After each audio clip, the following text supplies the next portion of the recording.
told me about land tax. Land tax is like that unknown tax, the one that sneaks up on you when you don't expect it because no one told you about it. Vishal Sharma, an authority on land tax with Revenue New South Wales. Welcome to the Australian Property Investment Podcast. How you doing? Good, thanks. Thanks for having me. You'll buy one property and you might never hear about land tax. You buy another one and next minute you might have to pay. Bank didn't tell me about land tax. Real estate agent didn't tell me about land tax. Conveyancer didn't tell me about land tax. Property manager didn't tell me about land tax. And then suddenly the government goes, well, here's an invoice for more tax. And that's where people get caught out. It's not often talked about. Get everyone, if you've been listening for some time, you know that one of my big mantras is paying more tax is a success fee. So do not be scared of paying tax. I'm talking your capital gains tax.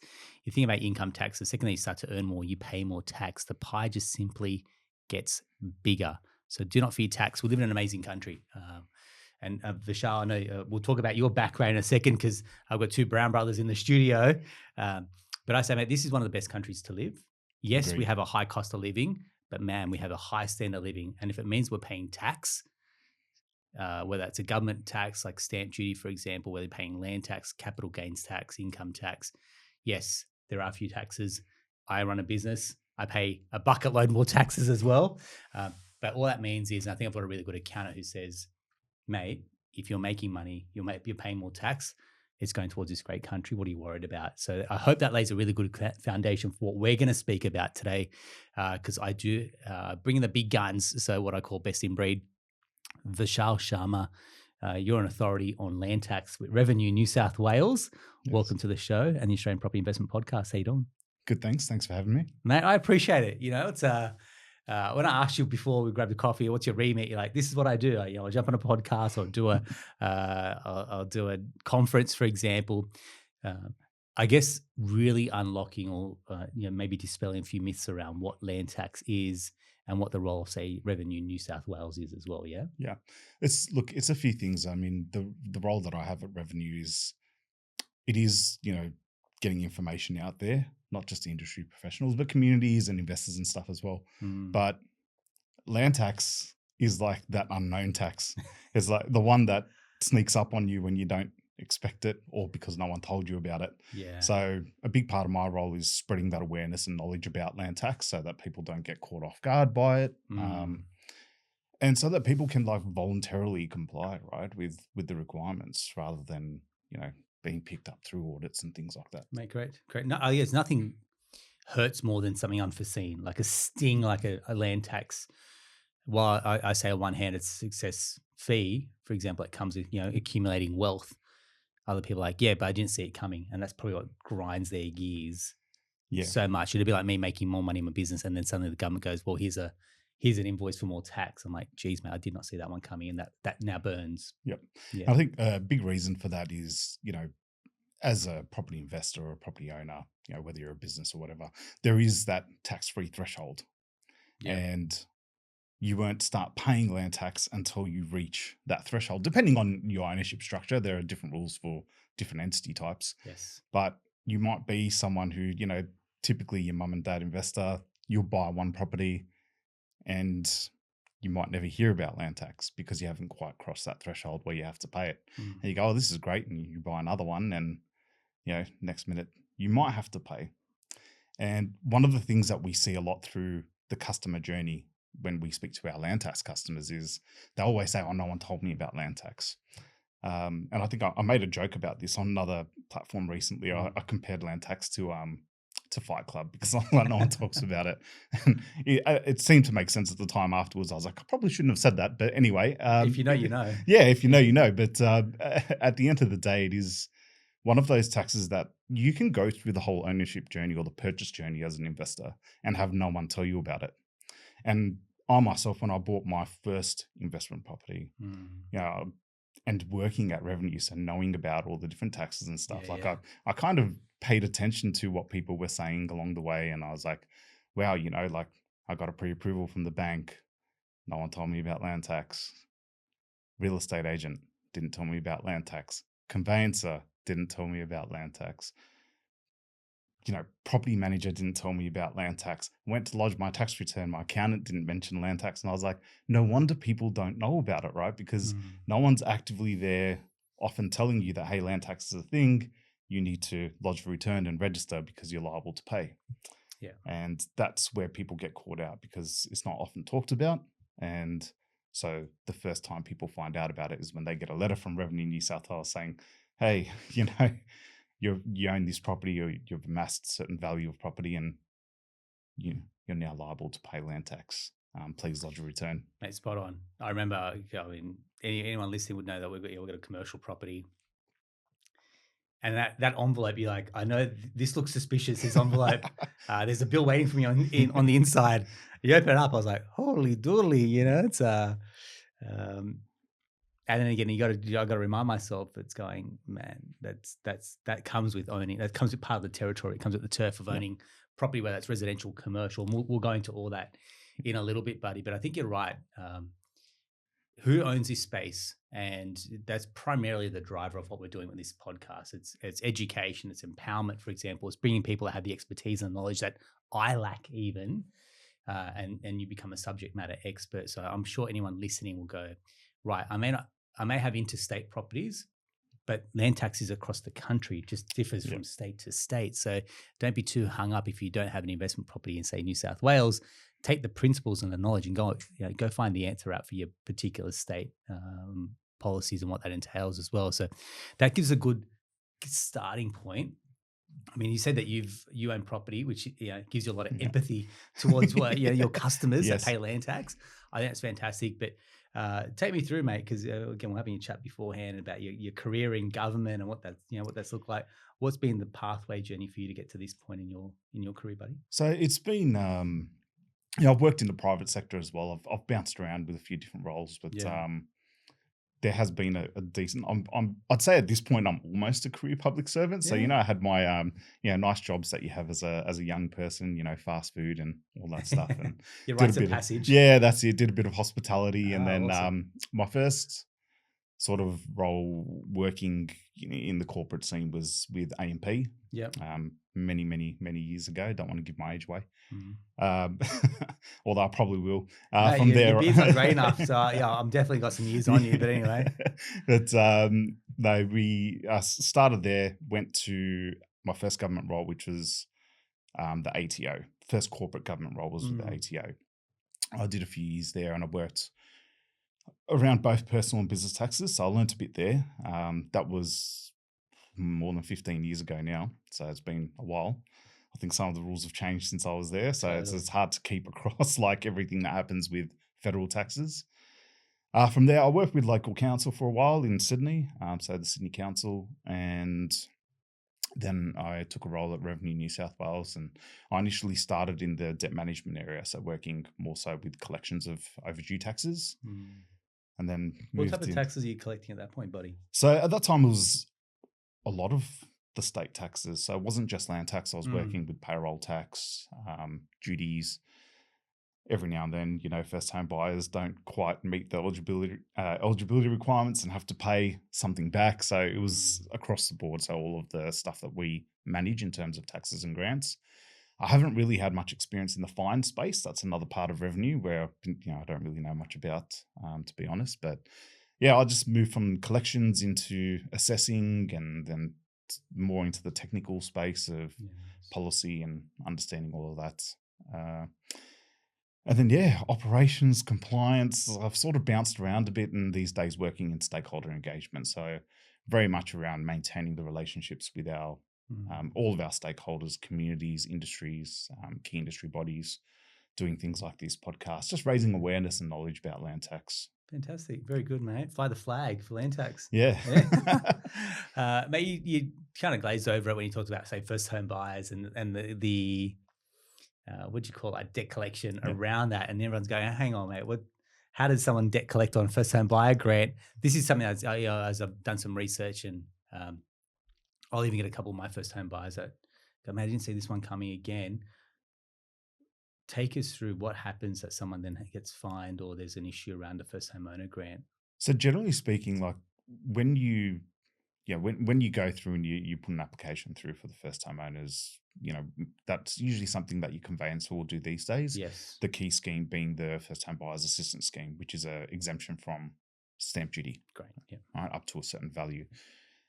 So what happens there is essentially there's a list of criteria. And I think the two that catch people out Yep. more often than not is, one, there is a requirement to actually live in the property. Okay. So you can purchase it, and you can purchase it with an existing tenant or something in there. Yeah. But the rule is that within the first 12 months of owning it, you have to move in and stay there for at least 12 months. Yes. And where you fail to do that, you can find yourself in a situation where that exemption from stamp duty that you had is revoked, and you'll have to pay that back. So that's one situation. The other situation is people just not quite understanding when they're making the application that you can't actually get access to that exemption if your spouse has already had it.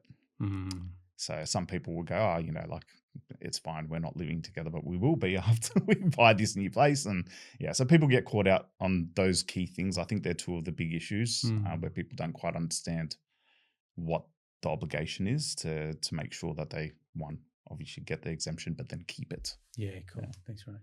Are you at liberty just to kind of go a little bit deeper on these two? Is that possible? I know government, I'm like, I don't want to tread on any toes and make you uncomfortable, but just the question behind the question there is, you got to move in at the first available opportunity, I think is the letter of the law. Yeah. So it's essentially yes. So the way it works with the exemption is, as I said, like from date of acquisition, you have 12 months to move into the property. Okay, yeah. Now, essentially, that's as it is. Like there's nothing really further around that. There's not really a lot of gray area around that. Okay, so, from the date of acquisition, you've got 12 months to move in. Failing to do so is just a failure on the eligibility requirements. So that is one of the criteria for eligibility. So even if someone signed a lease and they're in that property, and then they come, I'll give you the example. So someone comes off lease and they got to give them like 90 days notice. These are all part of like your tenancy laws, and they don't move out. You're like, hang on, mate, I didn't get a chance to move in because the tenant stayed in longer than they expected to. Yep. Again, it might be a grey area. It's not very grey, unfortunately. So the rules are quite strict. Okay. Yep. Look, there are situations where you can ask for some leniency, but there is quite a process to that. Okay. You really need to be able to demonstrate that things are outside of your control. Yeah. But if it's above board, I mean, this is what we're saying, right? Yeah. People are skirting the edges, and they're going to get found out. That's right. So it's best to try and comply to the best of your ability, because essentially investigations do take place to make sure that, okay, well, what you're saying is fact. But for the most part, failing to meet the requirement results in the exemption being removed. Cool, thanks. Yeah, curious. I'm so curious because this is a completely different world to what I operate in. How do they check? Like, what's the mechanism to check? Oh, look, I mean, there's so many mechanisms, right? That often it's just a case of a little bit of data matching, or just evidence that shows, hey, maybe like this property is not being used by this person. And it's not like Revenue won't come out and just slap you with a notice and say, hey, you need to pay us. Generally, what happens across all of our taxes, the first thing you'll get is a notice of investigation just saying, hey, we're looking into this, right? Now, that also happens at random too. We do random checks as well. When I say we, I don't exactly work in that area, so it is a different department that looks after that, but they do have a compliance strategy, and they follow up on customers. Either Dobbins happen to, right? Wow. Yeah. So there's a lot of different avenues that can see you get caught out.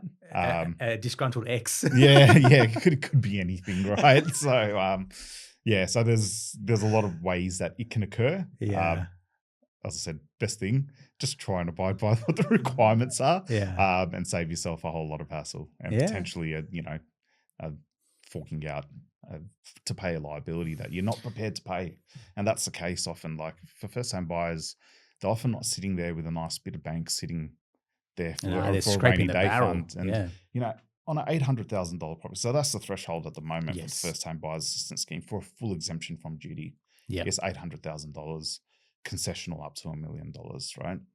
But at $800,000, you're talking an exemption of almost $31,000. So 12 months after buying your first property, and potentially if experiencing what it's like to have a loan and a debt to pay and a Mm. bit of added financial responsibility, you get served a $30,000 liability that you need to pay. Most first-time buyers don't have that kind of cash lying around, so Yeah. it can end up costing you even more if you need to go into a payment arrangement and pay interest. So yeah, it kind of defeats the purpose. And I think having a clear intention around how you're going to use a property as a first-time buyer is really important. Like, have a plan before you make the purchase as to how you're going to use it, how long you're going to use it. Are you just going to meet the requirement and then rent it out? A lot of people these days like, rent vesting is the way to go, right? So Right. I'll rent vest and I'll just stay with mum and dad. And we get people who are like, I'll just leave it vacant for 12 months and then I'll just continue living with mum and dad's like that. Leave it Even vacant, that's and not I'll get okay. I'll get forwarding, mail forwarding there, for example. But Yeah, I'm like, yeah, well, here's how they check, because the utility bill is extremely low, exactly. right? Or the power use. So Yeah. there's a very clear tell. For Yep. example, the other one is they rent it out for cashies. Yeah. Yeah, it's like, man, Yep.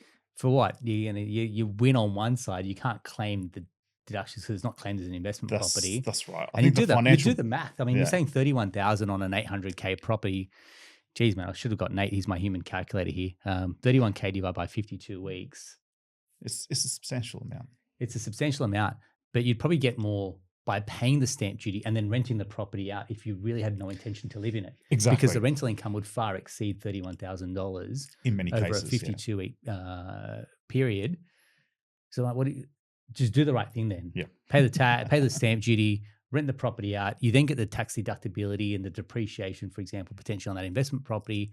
You get better borrowing capacity because I get to add the negative gearing add backs on that as well. And you're not looking over your shoulder going, I did the wrong thing. And now, as my mum says, you tell one lie to cover up another lie. And this is at some point, the lie is going to find you out. Yeah, at some point, someone's going to find it out. Yeah. And you're right. Especially when you mentioned utilities, like that's one of the key things that we'll ask for as evidence. So it's not just for the purposes of first-time buyers as well. Like we do it with land tax as well. People who want to claim the principal place of residence exemption. Are you actually living there? So if you find yourself on the other side of an investigation for principal place of residence exemption when you're not actually using the property as your home, like there are certain types of documentation or supporting evidence that we'll ask for to substantiate actual use and occupation of the property as your home. Yeah, cool. I feel like we jumped probably about 4 steps ahead. Everyone's going, hang on, mate, we haven't even talked about what land tax is. Yeah, that's true. Sorry if you're scratching your head going, what are these blokes talking about? So land tax in a nutshell? Yeah. Look, land tax is a nutshell. I'll talk specifically to New South Wales, but land tax is a nutshell it's a tax that you pay on the land value of property that you own. Now, every property in New South Wales has value, has a land value. It's determined by the valuer general. It's called the unimproved land value. So it's not the same as the market value of a property, right? Okay. So you've got the unimproved land value, and it's not calculated on the value of a property at a time either. It's calculated on your portfolio.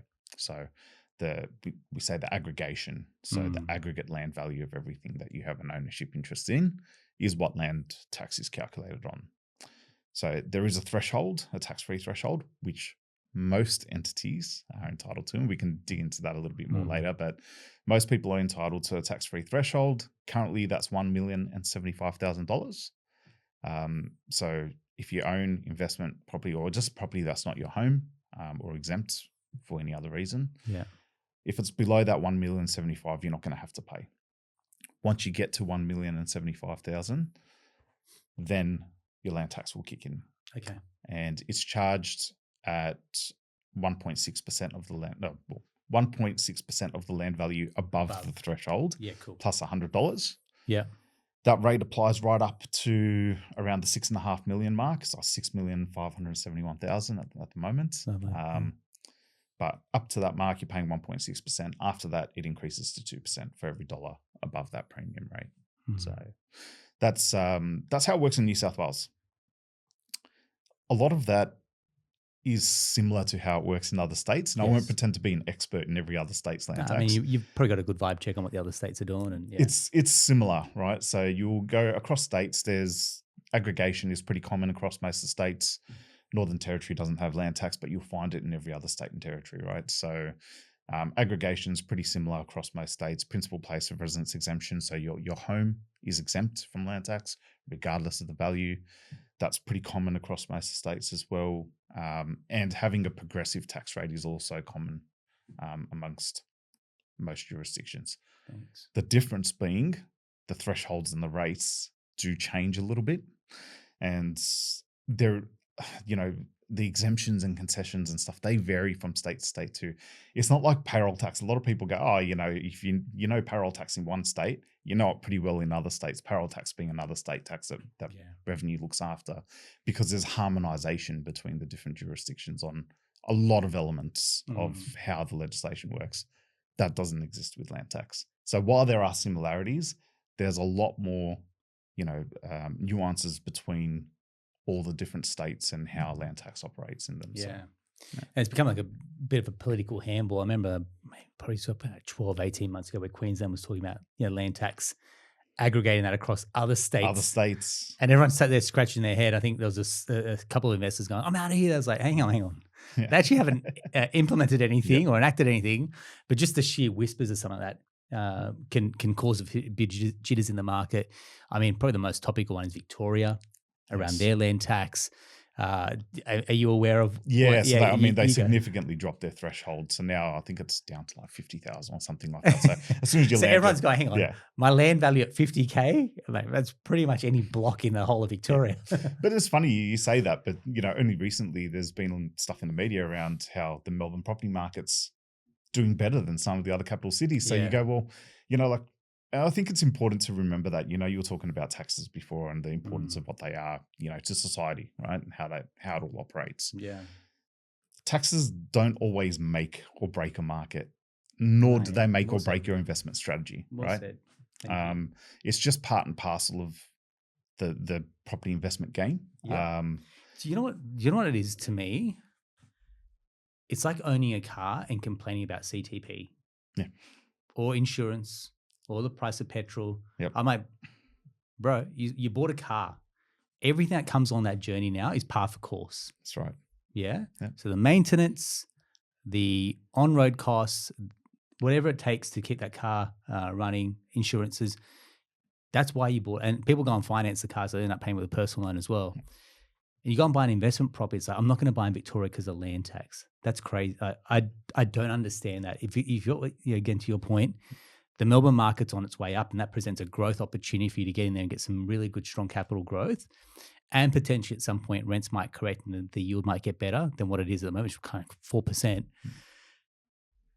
Then if it's ticking enough boxes, why are you then not getting into it because of tax? Like it doesn't make any sense to me. The amount of listeners that reach out off the back of the podcast going, I'm a little bit uncertain about Victoria because of land tax. I was like, dude, if you're making money, you're paying tax. It's a very simple equation. Yep. Yeah, 100%. And I think, all taxes, not just land taxes, all taxes operate like that, right?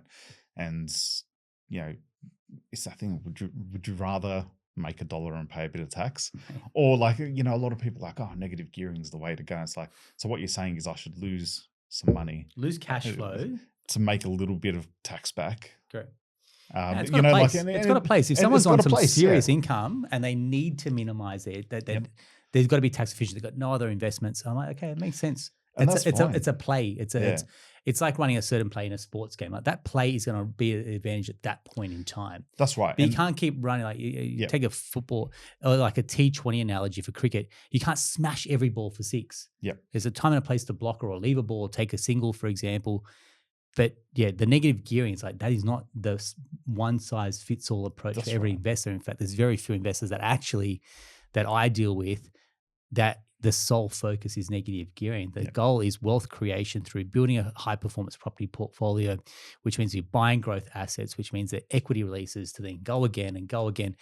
Everything else that comes on the outside of that, should I buy through a trust? Should I buy through a self-managed super fund? CGT, land tax, GST, developments, everything that comes on the peripherals is, okay, this is everything we need to factor in and incorporate, but your hard fixed costs Yeah. are this, going eyes wide open, going, okay, no one told me about land tax. Well, man, no one told you about depreciation. No one told you about the insurances until That's you right. actually bought the property.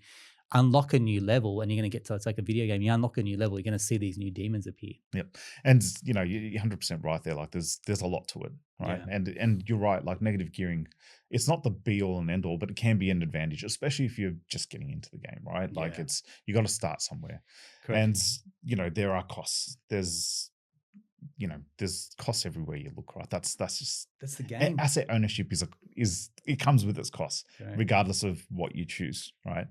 But I think with property, like what a lot of people don't think about, and I think this comes back to that mentality of all these costs, right?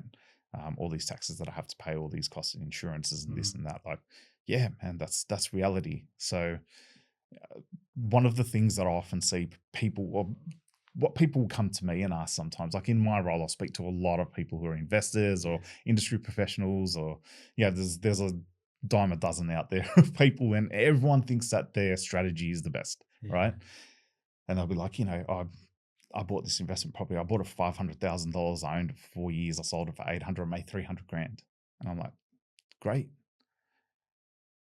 Sounds great on paper, right? But what did you pay in insurances? How much interest did you pay on the loan? What repairs and maintenance did you do?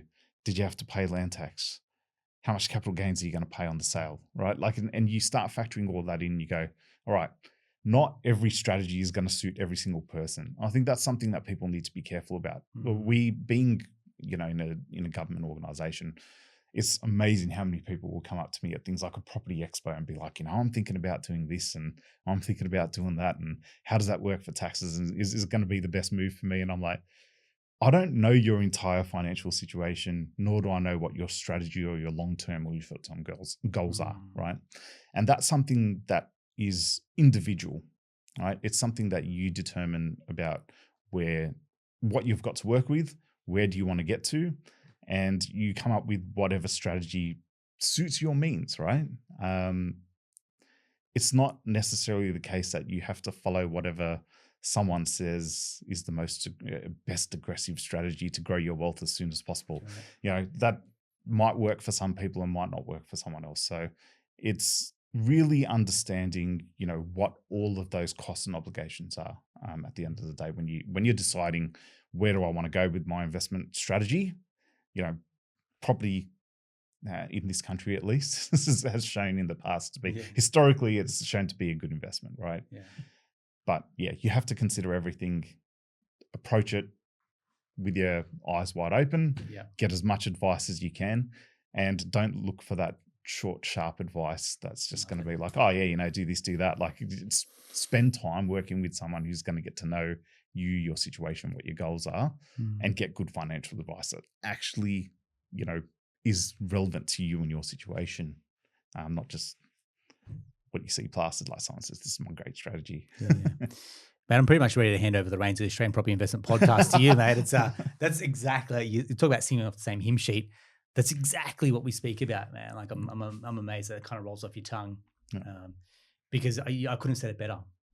Honestly, that type of sentiment is what sets people up to succeed, versus the ones that go, mate, I'm doing this for depreciation. For example, I've got to buy new, for example, depreciation. The ones that don't get growth in their portfolio, the ones that do it just effectively, for tax minimization, because the only litmus test that people generally have of their accountant is reduce my tax. I don't want to pay tax. I am consistently blown away by the only measurement someone has on their accountant. They don't hear from their accountant all year. It's very much like their broker. They don't hear from their broker until it's time to refinance the loan so they get paid again. And then the ones that go, oh, mate, the accountant saved me money. I was like, hey, why isn't your accountant trying to set you up to go and triple your portfolio, which then means you can retire on a really strong income, either passive income or you sell down your assets, for example, move into a retirement phase, or you then have choices. I think you and I were speaking before about work, balance, time. And then the beauty is you build a portfolio that gives you some time back out of not having to work like a fiend. That is what sits behind all this sort of noise, the tax, insurances, property maintenance. everything is just noise. Yep. You strip it all back. You can go and buy crypto. You can go and buy shares. You can go and buy gold. Pick up any AFR on the weekend. It'll tell you about all the different asset classes that are doing anything at any given time. Property, to your point, is something that's been tried, tested, and continues to kind of just, do some serious numbers. But you've got to understand what comes on the journey as being a property investor. 100%. Perfect. So we go through land tax. You said I'm going to come back to the different scenarios. So you mentioned before, the land tax threshold is there as an individual. Yes. Yep. So I'll give you the example. Aaron, so my wife Bernadette, Aaron and Bernadette own a property together. Now that investment property, we bought a freestanding home, for example, and in a corridor in Sydney. How is the land tax threshold calculated for us as a couple, as opposed to if I bought that property on my own? That's a really good question, and this is one that trips up even accountants, right? Correct. Because in land tax in New South Wales, we have something called primary and secondary ownership. Yep. Or primary and secondary accounts. And what the whole purpose of that is to make sure that you can't get more than one threshold by purchasing under lots of different ownership structures. So if your situation, so let's say you and your wife buy your first investment property as an ownership structure, as an entity, a joint entity purchasing property, you'll get one threshold, okay, between you. So if you purchase your first property, let's say it's got a land value of $1 million is actually quite high, but let's say it's got a land value of $1 million, right? Yeah. It is below the threshold and you won't have to pay land tax. Let's then say you go together and buy another property, right? Another $1 million. Now you're at $2 million under this joint ownership. You're above the $1,075,000 threshold. You will pay land tax jointly, right? But in effect, what's happening, if you are only 50-50 owners, you're really only using 50% of your threshold, right? Yeah. And again, this comes back to whether you can finance and get a loan approved and all of that, but had you bought the same two properties individually, so you bought one for $1 million, she bought one for $1 million, you would each be 100% owners using 100% of your threshold. Yep. And you wouldn't be paying. Yeah. So look, some people look at that as a strategy to minimize their land tax. Can work for you, I guess. Depends on what ownerships you've got going on, because the next level to that is that, let's say for argument's sake, you've got, one property that you own with your wife, and then you come to me and you say, hey Vish, let's buy an investment property together. I go, let's do it, right? So then we go 50-50, we buy $1 million property, right? Still $1 million here, $1 million there, everything's fine. Yeah. We're below the threshold. But you're getting awfully close now between those two 50-50 ownerships to maximizing or using up all of your threshold entitlement.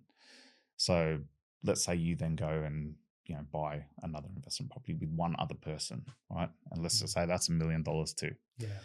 Now, all of those joint ownership files or accounts, we call them, that's what we refer to as primary ownership, right? That is where the land is owned 100% under a certain structure.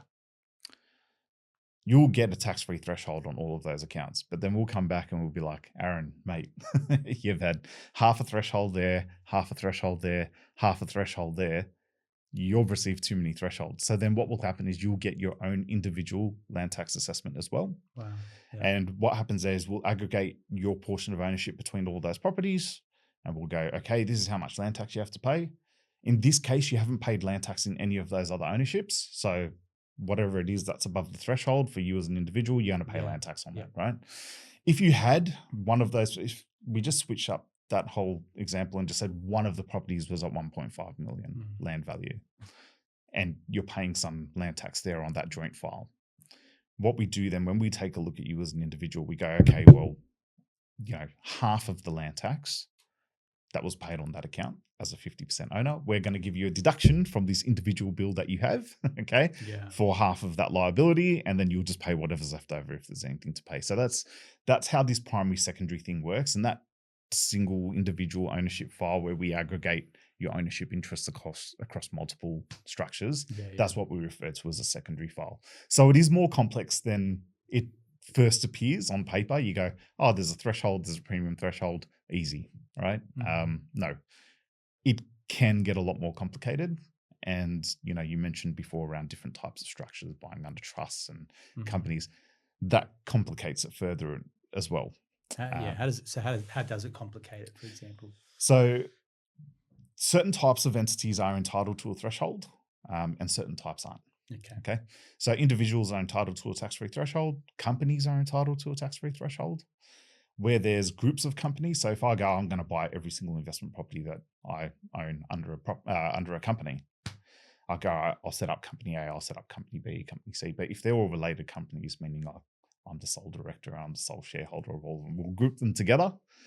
So that's not a way to go, I'm going to get 3 thresholds, right? If they're related corporations, we will group them together to make sure they only get 1 threshold between them, right? But saying, yes, okay, as an individual, I can get a threshold, a company can get a threshold, or a group of companies can get a threshold. Trusts is where it starts to get really complicated. So a complying super fund, so a self-managed super fund, if you buy property in that, that's entitled to a threshold. At the $1 million mark? Yeah, well? Same threshold across all of those. So there are some jurisdictions that have different thresholds for different things, or even different rates for different zoned properties. In New South Wales, that's not a thing. It's the same. But what does happen is when you purchase under a trust, we will take a look at that trust deed and understand exactly who the beneficiaries are. And that beneficial interest that you have as a beneficiary of a company. So let's say if it's a unit trust, for argument's sake, 1 class of units, right? 10 units, and I've got 5 of them, right? So if there's only 1 class of units, I've got present entitlement to income and capital, and I own 5 out of the 10 units. Well, then we can say with confidence that 50% of the land value that's owned in this trust belongs to me, right?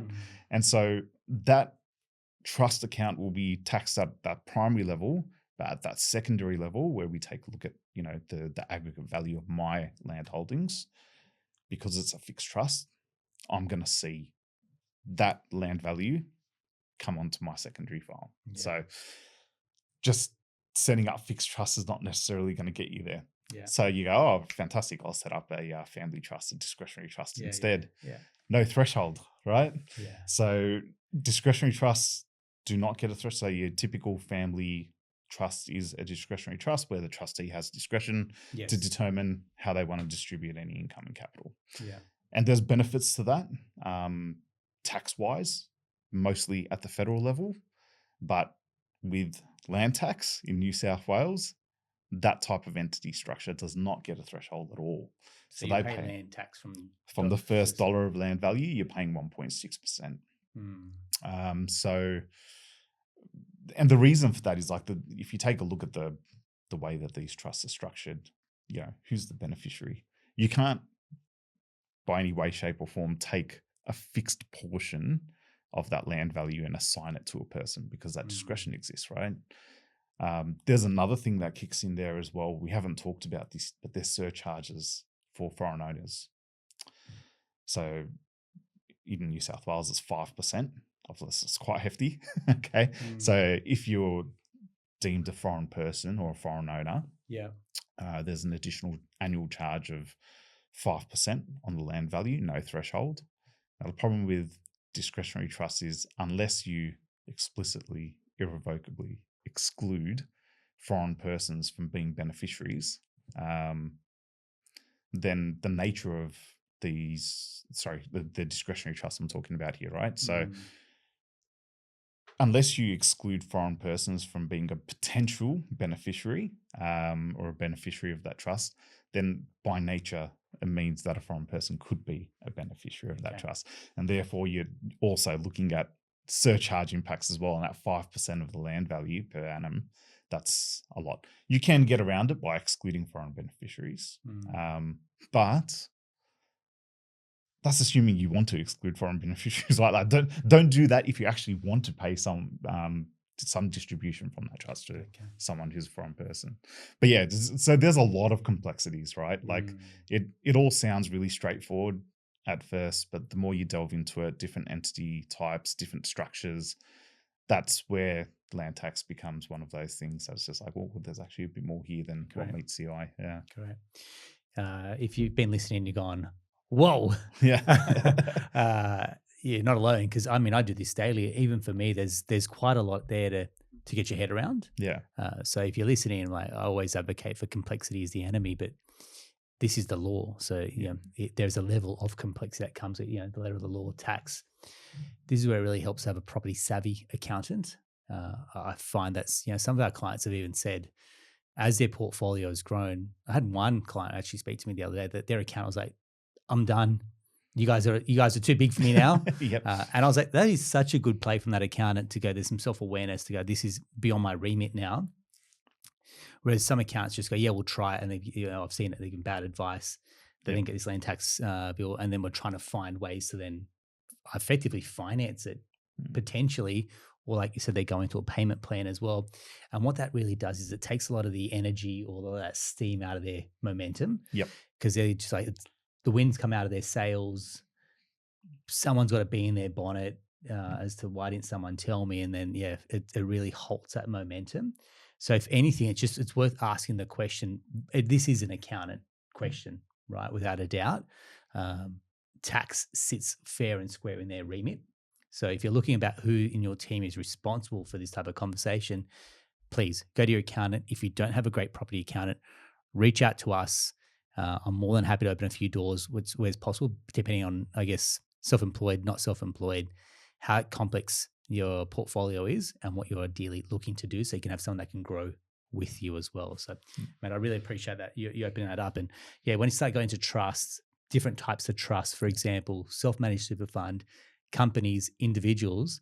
I mean, you break it down, there's really only 4 or 5 buying entities that you can really go down. So when you simply break that down, you go, okay, yeah, that's palatable to understand, but it each has its own little nuances as well based on that entity.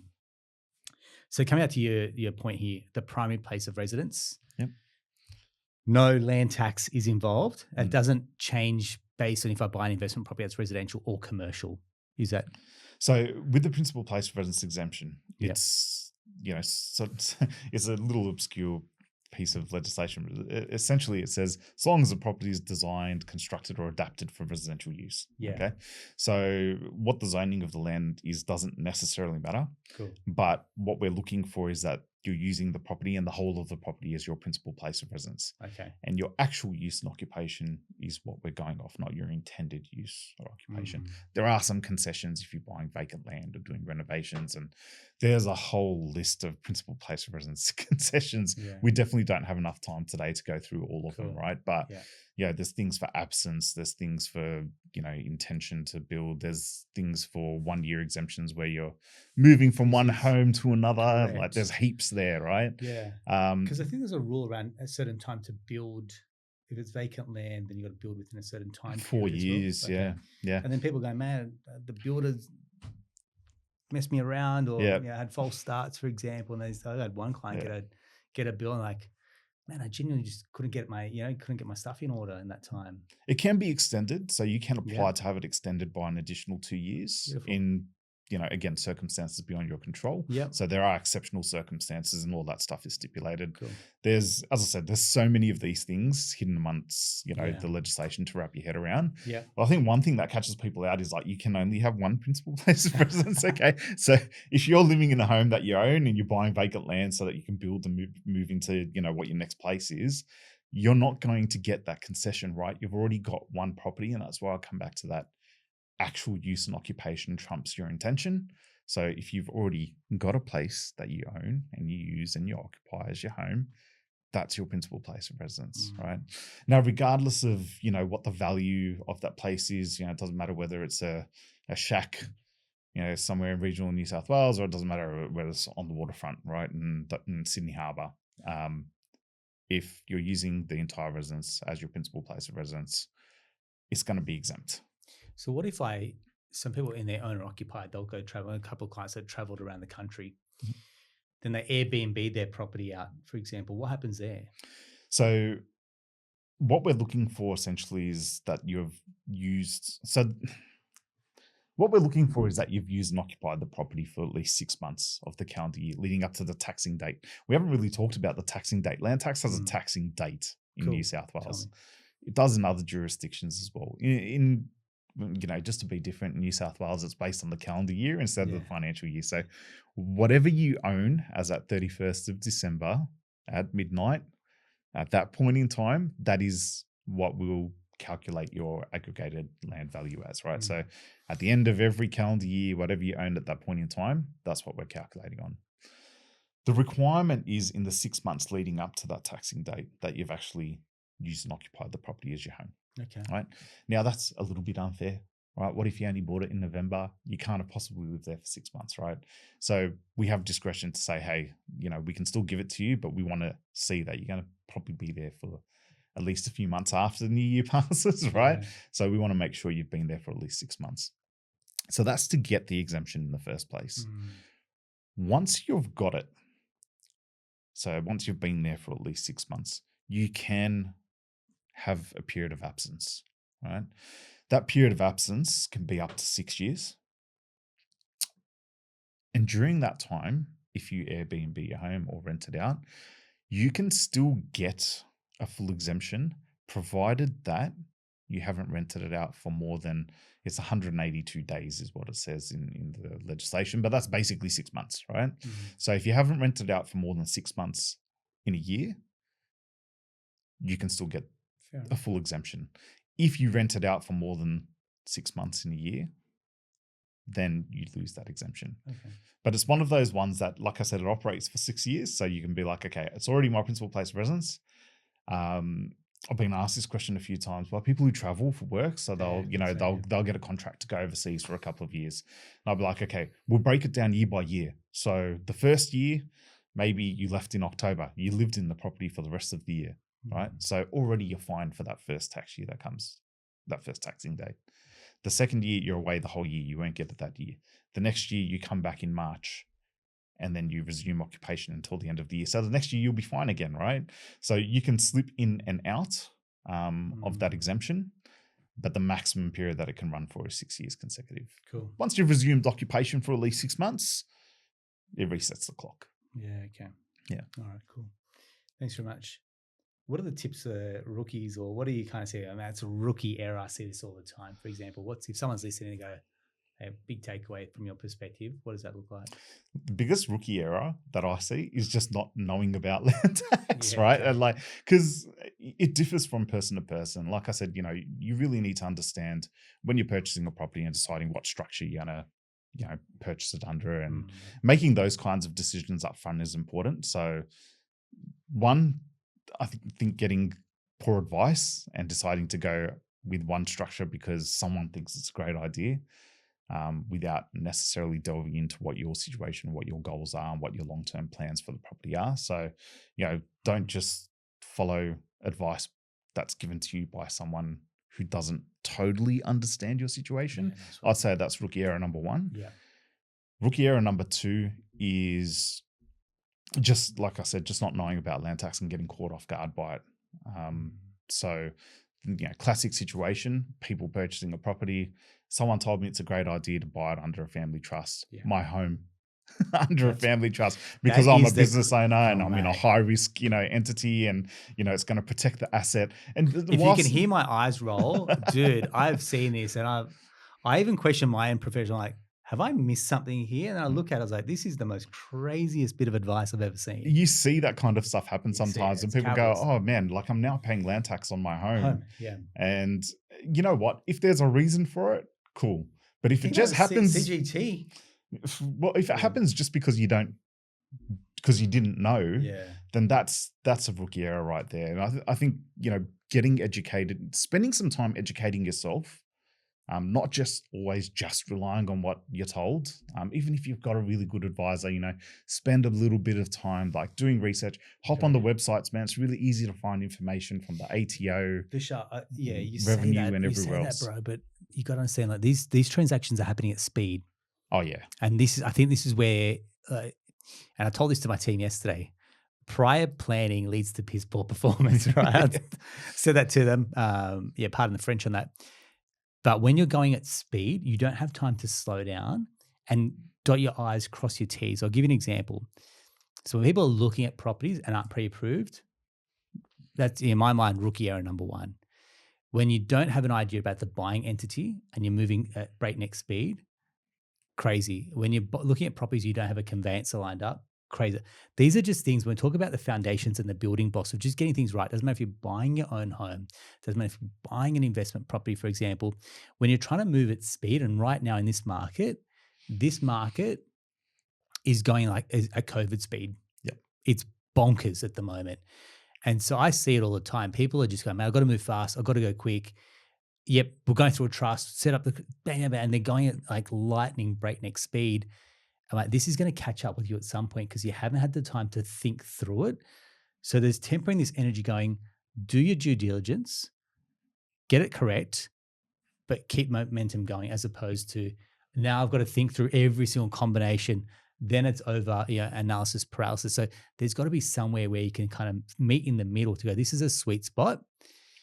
If you're listening and you go, right, I want to get into the market for 2025 and where, this will be done for September, there's still a few months left. But it means you need to pull your finger out if your goal was to buy a property this year, and then think through, okay, what's my stamp duty? What are the other taxes, costs, buyer's agents fees, onboarding costs? And then what do I have land tax considerations in place here as well? Yep. Yeah, 100%. Like it's, planning, very important. Spend the time. It's that thing of like, read before you sign the dotted line, right? And you don't need to spend, analysis paralysis. I reckon, like with digital signature, like digital these contracts, no one's even looking at them. Yep. Bro, I'm telling you, I run it through GPT now sometimes when I'm like signing contracts. I'm like, tell me what I need to know. It's crazy, some of the stuff that I'm like, I would have just signed this willy-nilly. Now I've got a bit of a summary on like, okay, too long, didn't read it, but this gives me spits out key things to think about. Yeah. Yeah. Yeah, 100%. And, you said analysis paralysis, and I think that's really important as well. Like don't get too wound up in it. It's good to be educated and sort of know a bit about what you're getting yourself into. But there are industry professionals out there who are experts in these things. I said the key there is making sure that you're communicating with them and they understand what your goals are and what your financial situation is, so they can give you the best advice, right, to make the right decisions. So. Matt, I love it. I know I can hear your mind just, this stuff just comes freely. Obviously, you've got years under your belt of experience. That's where, I love what we can do here for a lot of our listeners, which is someone that takes years of this knowledge and expertise, packages it up very nicely for someone to go, okay, you plant the seed in terms of knowledge, knowledge power. But May, I want to say thank you very much for coming in. Thank you. I mean, we were talking before even about stamp duty and how much that changed. And a lot of our New South Wales first-time buyers years ago when we talked, they brought out the up to 1.5 mil. Yep. It was the annual stamp duty. Like there was a lot of talk around that, for example. It's one of these, again, I won't say political handball, but it pops up and it's like, okay, this is a really good idea. Rolled it out, shelved less than 12 months later, I think. Yeah. And there's probably a lot of internal stuff that has to we still manage mobilize to then get it rolled out, right? We still manage that because, so what you're talking about there was the property tax scheme, right? Yes. And at the time that it was available, you could opt in, and instead of paying the upfront stamp duty, you can pay an annual property tax instead. Yeah. And I think there's about roughly 7,000 people who it's not a lot opted though, in. is it? Is that? It wasn't there for a long time as well. So you got to remember that. Like I said, less than a year. That's a lot of administration for 7,000 people though, isn't but it? Now these people are in that property tax regime and they're still in it, right? So the way that thing worked was as long as you own the property, you'll continue to pay that annual property tax. So the product still needs to be managed because there is ongoing administration and assessments that work with that. But you're right, but it just goes to show how quickly the game can change too. With first-time buyer schemes, generally speaking, the closer you get to an election, the more activity you'll start to see around some of those different schemes, and you'll see movement in that space. But it's not only the lead up to the election; it's like the lead up is to come out of the election. I mean, look at Albanese, and you go, "Man, that was shelved for 1 January, and it's brought forward to October."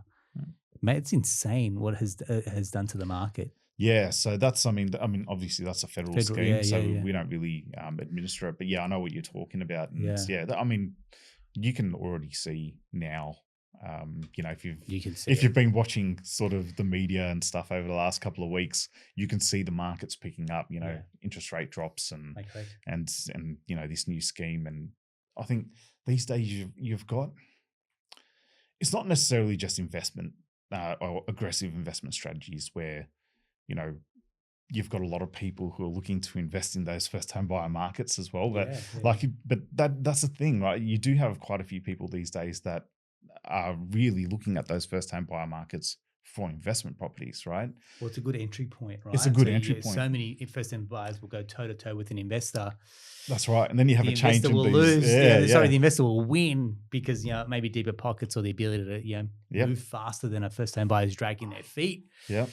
100%. And then you you've know- got the first home buyer schemes that are sort of encouraging people to look in that same price range. And Correct. yeah, that creates a lot of competition, and it makes the market move very quickly. Correct. But yeah, that's evident right now.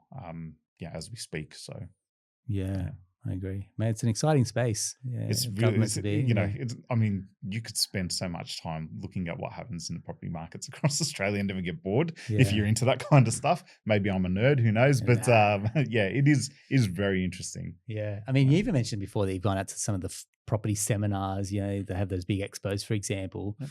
Man, you'd hear it all. Like, I hear some crazy stuff. I'm like, you get these Reddit groups, you get Facebook groups, and they're always cooking up these strategies about how to like dodge tax, not pay tax, none of this, and like cut corners.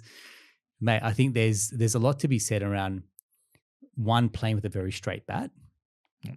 Two, I mean, yes, there are ways for grey areas. There's creative lending, whatever you want to call it. Yes, there are ways to bolster and grow your portfolio, but you don't be doing that looking over your shoulder. Yep. And if it sounds too good to be true, mate, probably is like they are. Even in business, I'm like, sometimes the shortcut is the long way. Yeah. Yeah. 100%. The shortcut's not the shortcut because you can get found out. Portfolios go up in flames. I've seen businesses go up in flames because they try to take shortcuts, for example. There is no shortcut. And if someone tries to tell you, I don't know, unless they've done it themselves and like they're very clearly made it, then I'd be questioning if those shortcuts are actually the shiny object or it's actually legit as well. Yeah, man. I want to say thank you very much. I appreciate it. Thank you. Tax. It's you've made it sound very, very interesting. Land tax. You've pricked my interest, mate. So I want to say thank you very much. And to everyone, I'll just wrap up where I started and where I finish off. Paying tax is a success fee. And like I said, whether it's in your business, whether it's in your property portfolio, whether it's capital gains once you've exited certain assets as well, just understand, yes, we are all trying to be tax efficient, tax effective, maybe minimize tax where possible. Absolutely. But sometimes it gets to a point where you just have to pay tax, cop on the chin and just go, yeah, mate, I've made more money. The pie's got bigger for us all, my family. Cop it and move on.